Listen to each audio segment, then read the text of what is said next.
All right, go ahead and move your fingers for me. Good, he has motor control. Okay, close your eyes. Finger am I touching?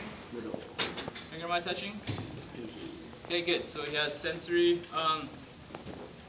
innervation there, and then check cap refill. Okay, so just looking at the nail beds, or again, if he has painted nails, which Dr. Shane does occasionally, just going to pinch the sides here. Good capillary refill. All right, so now we're prepared to do the splint. Okay, so remember, don't measure on the affected side. Okay, you're going to go to the other side here. And we're going to say that it's mid-radial shaft fracture. So you want to check a brace that goes above and below the wrist. So this one clearly doesn't. Okay, so go to the rest of your bag of tricks. Find one that does cross. Okay. All right. So this is appropriate split. Measure on the other side. What you can do, he might be sitting up, but to do this, go ahead and just lay back for me and relax. Okay, that's something we may have just done right away, right? Because he's going to be sitting up, freaking out, so we can just let him know. Go ahead, lay down, and relax. Okay, so see how his posture right now? If his arm is in this position, you're just going to splint in this position. Okay. So lower it here. And again, if this was a SAM splint with the cardboard boxes, you'd have to straighten this out. But if you had a SAM splint, practical situation, you're just going to mold it to the position of the arm. Okay. For purposes of the test, we'll make sure our standardized patients don't have these weird, gross deformities. Okay.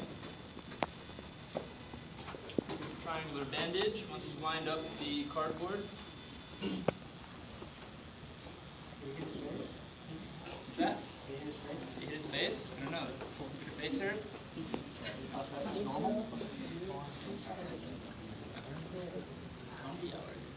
We do grade you. You do have to grade me accurately.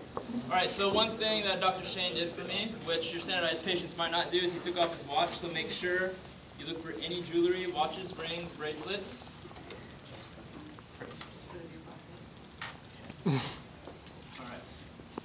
Then, again, you might have one of these at your station that you can use for padding.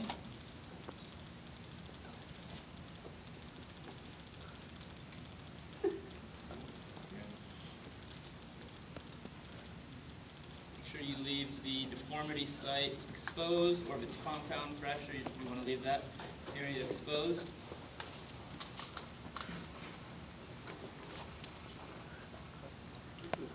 There were some questions last week about open fractures as to if the patient's bleeding, you don't want to push the bone back in, which is correct.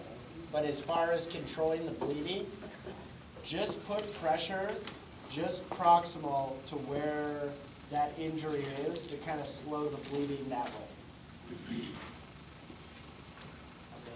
Instead of pushing directly on the open fracture area. Because if you have a bone sticking out, you don't want to push right on that. So just go just proximal to it to basically stop the blood flow from going all the way. Just tie it off with a tourniquet? I wouldn't recommend tourniquet. Try direct pressure first. You always want to go direct pressure first. Tourniquet is a last case scenario. So a tourniquet, your attempt is to cut off peripheral circulation. So when you're applying a tourniquet, it's more of just how tight you're applying your pressure dressing. Because you can apply a pressure dressing and still have a pulse. Okay? But if you apply a tourniquet, that's just implying that you're just cinching down whatever that material is to where you have no peripheral pulse. Another good way to do a pressure / tourniquet, whatever, is a blood pressure cuff. Strap that around the area. Obviously not on an open fracture, but if you have a bleed that keeps on going through and you have your blood pressure cuff, just pump it up. And then you get it to a certain spot. That's going to compress it, and it's going to keep that pressure. It's going to be easier than taking some sort of wrap or something along those lines.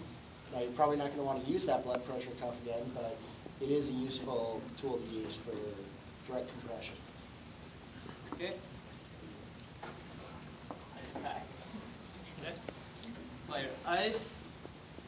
Okay, and then you can state that you're going to elevate it. All right. Before you do that, it's easier to just go back and check PMSD again. Okay. So make sure you leave room. Put your fingers under here. Check the pulse. Okay, he doesn't have a pulse now, so must have done something wrong. No, right? So that's the reason why you're checking, okay? You want to make sure that any one of these ties, or potentially the ace bandage, isn't acting as a tourniquet, okay? So, pulse is good. Move your fingers for me. Good. Which finger am I touching? Pointer. Which finger am I touching? Middle. Okay. Check catheter usually. Good? Okay. Materials up front, practice that on the